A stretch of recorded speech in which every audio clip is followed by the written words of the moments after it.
Commander Alex Reeves sat at his desk in the Earth Defense Fleet headquarters. The room was quiet except for the soft hum of computers. His coffee had gone cold. He had watched the alien transmission 3 times now, and still could not believe what he was hearing. On the large screen before him, the image of Grand Counselor Zix's thrall flickered. The alien looked like a giant praying mantis with shimmering blue-green skin and large eyes that seemed to glow.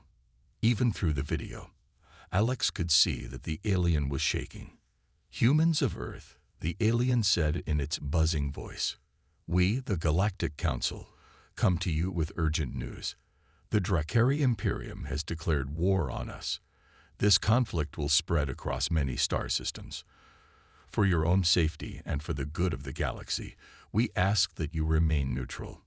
Do not get involved. The Draer do not yet know of your capabilities. We fear what might happen if they did." The message ended abruptly, leaving Alex staring at a blank screen. He pressed a button on his desk.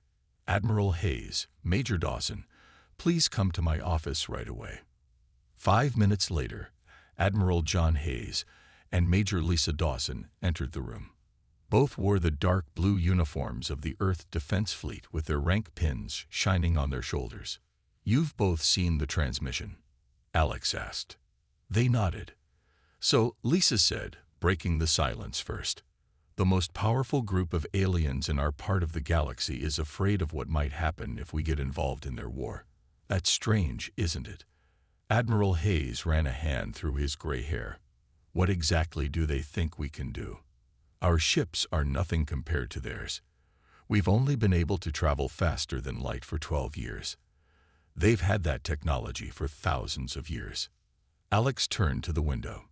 From here, he could see the curved edge of Earth and the defense platforms that orbited the planet. Small ships moved between them like busy insects. "They're not afraid of our ships or our weapons," he said softly. "They're afraid of us. Humans." "But why?" Lisa asked. "We've been peaceful in all our dealings with the Council." Alex turned back to face them. "Think about human history. How many times have we faced a stronger enemy and found a way to win? How many times have we taken something harmless and turned it into a weapon? How quickly do we adapt to new situations?" Admiral Hayes nodded slowly as understanding dawned on his face. "They've been watching us, studying us, and they're scared of what we might do if pushed into a corner." "Exactly," Alex said. "The Council evolved through cooperation. They don't understand how we think, how we fight. To them, we're unpredictable. And that makes us dangerous." Lisa finished. A young officer knocked on the door and entered without waiting. His face was pale. "Commander, Admiral, Major, we've detected ships entering the solar system. They're not Council vessels. Their design is different, more aggressive." Alex felt his heart beat faster. "The Draer." "We think so, sir. They're heading straight for Earth, ignoring all our attempts to communicate." Admiral Hayes was already moving toward the door. "Sound the alert. Get all ships ready to launch." "Wait," Alex said. "The Council warned us to stay out of this war. Maybe we should try to talk to these Draer first." Lisa shook her head. "If they wanted to talk, they would have answered our calls. They're coming here for a reason, and I doubt it's friendly." As they hurried to the command center, Alex couldn't help thinking about the fear he had seen in the alien counselor's eyes. Not fear of the Draer, but fear of what humans might do if drawn into their conflict. Maybe the aliens were right to be afraid. Humans had always been at their most dangerous when defending their home, and Earth was now in danger. Captain Nick Summers stood on the bridge of the EDF Intrepid, his hands clasped behind his back. Through the large viewing window, he could see the 5 Draer ships that had entered Earth's space. They were sleek and black, shaped like arrowheads with glowing red lines running along their hulls. "They're sending a message, sir," said Samantha Green, the communications officer. Her fingers moved quickly over her screen. "Put it on the main display," Nick ordered. The screen at the front of the bridge flickered, and then a face appeared. It belonged to a being that looked like a large lizard standing upright. Its scales were dark green with patches of gold, and a bright red crest ran from the top of its head down its neck. Yellow eyes with narrow pupils stared at them. "I am Commander Vexcor of the Draer Imperium," the alien said in a deep, raspy voice. "Humans, your species has been studied and classified as a potential military asset. The Draer Imperium requires your service in our war against the Galactic Council. Resistance is not advised." Nick took a deep breath before responding. "This is Captain Nick Summers of the Earth Defense Fleet. Earth has no interest in your war with the Galactic Council. We wish to remain neutral in this conflict." The Draer commander's crest flared up, making it look bigger. "Neutrality is not an option, human. We have watched your planet for many years. We have studied your wars, your weapons, your tactics. Humans excel at fighting. A valuable trait. You will join us, or we will show you how weak your defenses truly are." The bridge grew silent. Nick looked at his crew. They were scared, but ready. "We faced threats before," Nick said to Vexcor. "They never end well for those who make them." The Draer hissed, showing sharp teeth. "You have one Earth day to reconsider. After that, we will take what we want." The screen went dark. "Send a message to Earth Command," Nick said to Samantha. "Tell them exactly what happened." Lieutenant Ryan Clark, the weapons officer, looked up from his station. "Sir, should we prepare for battle?" Nick nodded. "Yes, but don't make any aggressive moves. Let's not give them an excuse to attack first." In the back of the bridge, Dr. Emma Wilson, the ship's science officer, was studying data on her screen. "Captain, I've been analyzing the Draer ships. Their technology is far beyond ours, but I'm detecting some unusual energy patterns." Nick walked over to her station. "What kind of patterns?" Emma pointed to her screen. "Their shields operate on a frequency we might be able to disrupt with a modified communication signal. It wouldn't stop them, but it might confuse their systems temporarily." Nick raised an eyebrow. "How soon can you have something ready?" "Give me 3 hours," Emma said. "I'll need help from engineering." "You've got it," Nick replied. He turned to his first officer, Ben Riley. "Ben, contact the other Earth ships in the area. Have them prepare for a possible fight, but tell them to stay calm. No itchy trigger fingers today." Ben nodded and went to work. Nick returned to the window, looking at the alien ships. The Draer had made a serious mistake. They had studied human wars but hadn't learned the most important lesson. Nothing united humans faster than an outside threat. Back on Earth, emergency meetings were being held in every major government. The Galactic Council's warning had come too late. The Draer were here, and they wanted to use humans as weapons in their war. In a secure room deep under Washington, D.C., military leaders gathered around a table. "The Draer don't understand what they're doing," said General Laura Bennett. "They think they can force us to fight for them because they have better technology." Admiral Hayes nodded. "Then let's show them what happens when someone threatens Earth." All around the planet, humans prepared for war. Not because they wanted to fight, but because they would always defend their home. The Draer were about to learn why the Galactic Council was so afraid of humans joining their war. The United Earth Government building buzzed with tension. Normally, the large round meeting room was used for regular government business. Today, it held the future of humanity. Ambassador Karen Martinez sat at the center of the curved table. On her left sat the Galactic Council representative, a being named Alex who looked like a floating jellyfish with glowing blue tendrils. On her right sat the Draer representative, Shardak, a reptilian figure with dark scales and a gold crest. "Let me make sure I understand both of your positions," Karen said, rubbing her forehead. "You both want Earth to either stay completely out of this war or join your side. The Council is scared of what we might do, and the Draer want to use us as weapons." Shardak's tongue flicked out between sharp teeth. "Humans have a unique approach to warfare that would be valuable to the Imperium. You adapt quickly. You think of solutions that no other species would consider. These are traits we respect. Olix's body pulsed with light as it spoke. The Draer would only exploit your species' natural aggression. The Council simply wishes to prevent unnecessary bloodshed. Humans are unpredictable. You can be both kind and cruel, peaceful and violent. No other species in the galaxy changes so quickly. Karen looked around the room at the other human representatives. They had all read the reports about both alien groups. Interesting, she replied. Because from where I sit, neither of you knows us as well as you think. You've made judgments based on limited information. Shardak hissed softly. We have studied your wars, your history. You've watched us fight, Karen agreed. But did you ever ask why we fight? Did you ever try to understand what we value, what we protect? Olix's lights dimmed slightly. We observed that humans will fight fiercely to protect their young, their homes, their beliefs.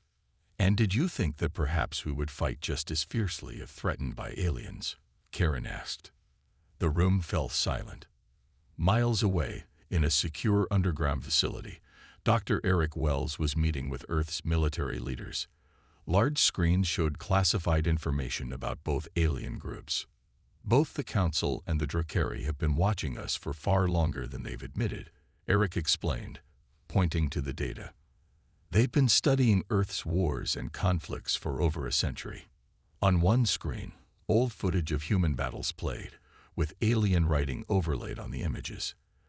They're fascinated by how quickly we adapt, Eric continued. How humans went from simple weapons to nuclear technology in less than 100 years. How our soldiers can change plans in the middle of battle. They find it hard to predict what we'll do next. Admiral Patricia Ortiz frowned as she studied the information. So they're not afraid of our weapons or ships. They're afraid of how we think. Exactly, Eric nodded. The Council species evolved by working together. The Draer evolved through strict order and control. Neither understands how humans can both follow rules and break them when needed. How we can work together, but also think for ourselves. And that scares them, Patricia said. It terrifies the Council, Eric agreed. The Draer, though, they want to use that ability. They want human soldiers who can think in ways they can't. Back in the meeting room, Karen stood up. Both alien representatives watched her carefully. Earth will not be joining either side in this conflict, she announced. We will defend ourselves if attacked, but we will not choose a side in your war. Shardak's crest flared in anger. The Draer Imperium does not accept this answer. You will join us, or you will be considered enemies. Olix pulsed rapidly. Please reconsider. If humans enter this war, it will change in ways none can predict. Karen looked at both aliens calmly. That is our decision. Earth remains neutral. As the meeting ended, neither alien representative understood the truth. Behind closed doors, Earth was preparing for all possibilities. Not because humans wanted war, but because human history had taught them that peace required strength. And if either side attacked Earth, they would learn just how creative humans could be when fighting for their survival. 1 week after the tense meeting with the alien representatives, Dr. Eric Wells stood in front of a large screen in a secret underground room. Around him sat 20 of Earth's top military leaders. The air in the room felt heavy with worry. We have learned more about why both the Council and the Draer are so interested in humans, Eric said. He touched a button, and the screen showed pictures of alien ships hiding near Earth. These ships have been watching us for over 100 years. They have recorded our wars, our peace talks, even our movies and games. They know more about us than they have admitted. He showed them video clips from Earth's history, with strange alien writing over them. The aliens had been studying how humans fought and solved problems. The aliens are not afraid of our weapons, Eric explained. They are afraid of how quickly we learn and adapt. Look at this. The screen changed to show a timeline. It showed how humans had gone from simple planes to space rockets in just 60 years.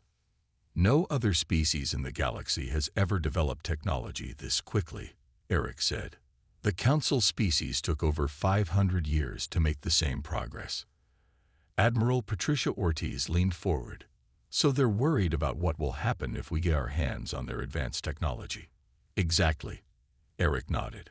They've seen how creative humans can be, especially in dangerous situations. The Council evolved through working together peacefully. The Draer evolved through strict order and control. Neither understands how humans can be both team players and independent thinkers. General Frank Monroe, an older man with gray hair, spoke next. What about their weapons? Their ships? How do we compare? Eric changed the screen again. It now showed pictures of alien ships and weapons. Their technology is about 200 years ahead of ours, he said. But we've been studying the data we secretly copied from both groups. We're already finding ways to adapt some of their ideas to our own technology. He pointed to a design on the screen. This is a new shield system based on Draer technology. We can't build it exactly like theirs, but we found a way to create something similar using Earth materials. We're already installing prototype versions on our main defense ships. A woman named Dr. Susan Lee stood up. She was the head of Earth's science team. We're not trying to copy their technology exactly, she explained. We're taking their ideas and finding our own ways to make them work. This is exactly what frightens the Council. Humans don't just use technology. We improve it, change it, combine it with other ideas. The room was quiet as everyone thought about what this meant. Have we made any progress on understanding their faster-than-light drives? Asked Captain Henry Wilson. If we could improve those, we could spread out beyond our solar system faster. Susan nodded. Yes, we've made breakthroughs there too. The Draer ships use a different system than the Council ships. By studying both, we found a third approach that might work even better. Eric turned off the screen. Both alien groups have underestimated us. They think they know humans because they've watched our wars. But they don't understand that our greatest strength isn't our ability to fight. It's our ability to learn and adapt. Admiral Ortiz stood up. We need to prepare for all possibilities. The Draer don't seem like the type to take no for an answer. And the Council is so afraid of us joining the war that they might do something desperate.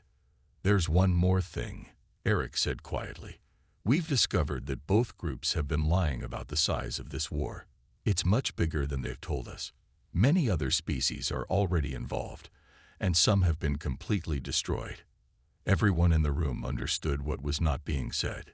If Earth didn't prepare properly, humans might be the next species to disappear in this galactic war. 2 days after the military meeting, the Draer made their first move. 3 of their warships attacked the human science base on Europa, one of Jupiter's moons. They did not give any warning. The attack happened fast, with powerful energy weapons striking the base's outer buildings. Lieutenant Greg Foster was having lunch when the alarm sounded. He dropped his sandwich and ran to the weapons room, where his team of 20 Marines was already getting ready. They hit the north side of the base, said Sergeant Maria Lopes as she handed Greg his rifle. Most of the scientists are trapped in the main lab. The Draer are trying to break in. Greg checked his weapon. It was a new design, created after scientists studied Draer technology. It looked like a normal rifle, but it could fire energy pulses that might get through alien armor. We need to reach the lab before they do, Greg told his team. Remember your training. The Draer are bigger and stronger than us, but they move more slowly. Use that against them. The team moved quickly through the base's tunnels. They could hear explosions as the Draer continued their attack. When they reached the science section, they saw their first aliens. 3 tall, reptilian Draer soldiers were cutting through a metal door with some kind of laser tool. Greg signaled his team to spread out. They had practiced this many times. Without speaking, each Marine knew what to do. Now, Greg said quietly into his radio. From 3 different positions, the Marines fired at the Draer. Their new weapons worked better than expected. The energy pulses went right through the alien armor in certain spots, where the armor was thinnest. 2 Draer fell immediately. The third turned and fired back, but it was too slow. More shots from the human weapons brought it down. "Check the aliens," Greg ordered.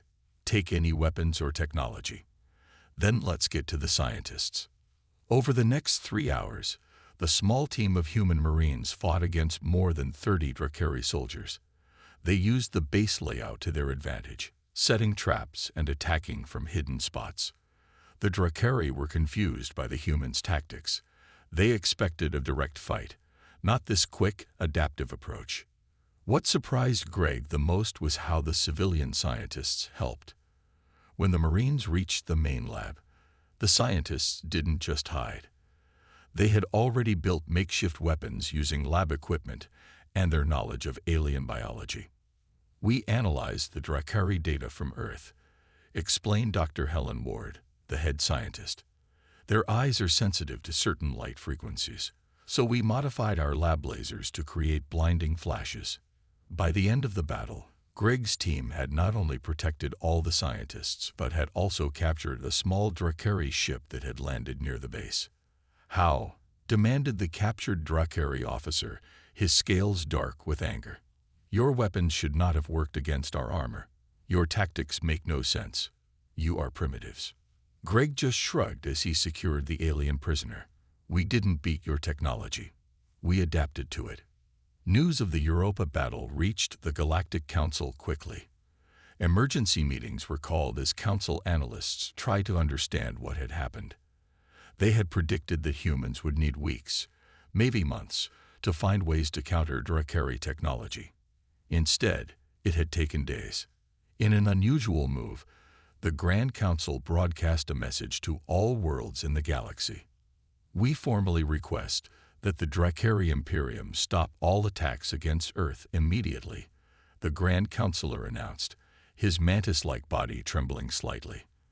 "The unpredictable nature of human response presents a great danger to galactic stability." What the Council really feared, but did not say, was what would happen when humans started learning more about advanced alien technology. The Europa battle was just the beginning. Humans had defended themselves using modified Earth technology. What would they do with captured Draer ships and weapons? The war that both sides had tried to keep Earth out of was now coming directly to humanity's doorstep, and humans were proving to be far more dangerous than anyone had expected. The Draer did not listen to the Galactic Council's request to leave Earth alone. Instead, they saw the Council's warning as a sign of weakness. 2 weeks after the attack on Europa, they launched a much larger attack on the Mars colony. 30 Draer warships appeared near the Red Planet, their weapons ready. The Draer commander, Admiral Zextal, was confident. He had studied the Europa battle carefully and believed he understood human tactics now. His ships were bigger and more powerful than those used in the first attack. He expected an easy victory that would force humans to join the Draer side. He was wrong. Colonel Andy Miller watched the alien ships from the bridge of the EDF Defender, Earth's newest warship. The Defender and 9 other ships had been quickly upgraded with technology reverse-engineered from the captured Draer vessel. "All ships report ready, sir," said his second-in-command, Major Linda Davis. "The Mars defense stations are also online." Andy nodded. "Tell all captains to follow the plan exactly. The Draer expect us to fight like we did on Europa. Let's show them something new." The Earth ships moved into position. They were smaller than the Draer vessels and had fewer weapons, but the humans had a plan that the Draer could not have predicted. As the Draer ships fired their first volley of energy weapons, the Earth ships did something strange. Instead of dodging or returning fire, they released hundreds of small objects into space. "What are they doing?" asked the Draer admiral as he watched the strange human tactic. "Scan those objects. They appear to be mining drones." "Admiral," reported his sensor officer, "simple machines used to cut rocks. They are no threat to our ships." The admiral relaxed. "The humans are desperate. They are using mining equipment as weapons. Continue the attack." But these were not ordinary mining drones. Earth engineers had modified them. adding parts from the captured Draer technology. As the drones reached the Draer ships, they attached to the hulls and began cutting through them with incredible speed. At the same time, Earth's ships began moving in ways the Draer had never seen before. They performed maneuvers that the Draer computer systems said were impossible, their engines pushed beyond normal limits. "How are they doing this?" shouted the Draer admiral as 3 of his ships reported serious damage from the mining drones. Their ships should not be able to move like that. On the bridge of the Defender, Colonel Miller smiled grimly. "Launch the second wave," he ordered. This time, the Earth ships released different objects. They looked like communication satellites, but had been modified to send out signals that confused the Draer targeting systems. "We've lost weapons lock on all human ships," reported the Draer weapons officer, panic in his voice. "Our computers cannot track them." For the first time in many years, the Draer military felt something they had forgotten: fear. From his damaged flagship, Admiral Zextal watched in disbelief as his carefully planned attack fell apart. His ships were being damaged by mining equipment. His advanced targeting systems were being fooled by modified communication devices. The human ships were moving in ways that should have torn them apart. "They are not fighting according to any known approach," his tactical officer said. "They are making it up as they go." In the council chambers light years away, the alien representatives watched the battle data with growing horror. "This is exactly what we feared," whispered one council member, their light body flickering with anxiety. "Humans don't just adapt to new situations. They create entirely new solutions during the battle itself." Another council member's voice was filled with dread. "And now they have seen more of our technology.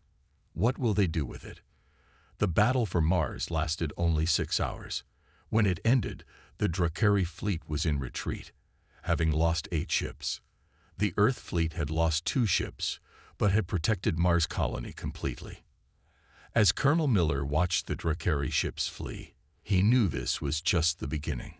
Humans had shown they could defend themselves against one attack, but the Draer would be back with more ships and new tactics. The question was, who would adapt faster? 3 months passed since the battle at Mars. Humans now called this the Soul Conflict. The Draer had lost many ships trying to conquer the solar system, and they could not understand why. Their military leaders were confused by what they called incomprehensible human tactics. Earth scientists had studied the captured Draer technology and found ways to improve it. Human ships now had better shields and weapons. Even more concerning to the aliens, Earth had begun sending small, fast scout ships beyond the solar system. The Galactic Council was facing problems too. Many worlds in the Council were asking why they had not done more to stop the conflict between the Draer and humans. Some planets were even suggesting that the Council should help Earth, seeing humans as potential allies rather than a threat. In Earth orbit, a new space station had been built. The Space Diplomatic Center floated above the blue planet, a neutral place where representatives from different worlds could meet. Today, it would host the most important meeting since the war began. Ambassador Daniel Wright stood at the large window, looking down at Earth. He wore a simple dark blue suit with a silver pin showing Earth's continents. Behind him, aides prepared the meeting room, placing water and data tablets on the round table. "They're here," said his assistant, Sarah Banks. "Both the Council and Draer ships have docked." Daniel nodded. He had practiced his speech many times. The future of Earth might depend on the next few hours. In the meeting room, the alien representatives took their places. The Galactic Council had sent 3 members: Olix, the jellyfish-like being; Zentara, a tall, thin alien with 4 arms; and Brektal, a rocky creature whose skin looked like granite. The Draer had sent 2 representatives: High Commander Vexcor, who had first demanded Earth join their side, and Ambassador Trilshar, a smaller, older Draer with faded scales. "Thank you for coming," Daniel began when everyone was seated. 3 months ago, the Draer attacked Earth's bases. Since then, we have been defending ourselves. Today, we offer both the Galactic Council and the Draer Imperium a simple choice." He touched a button, and a hologram appeared above the table. It showed the solar system, with small dots representing Earth's new defense platforms and ships. "Earth did not ask to join your war," Daniel continued. "We sought to remain neutral and were denied that choice. Now we offer this.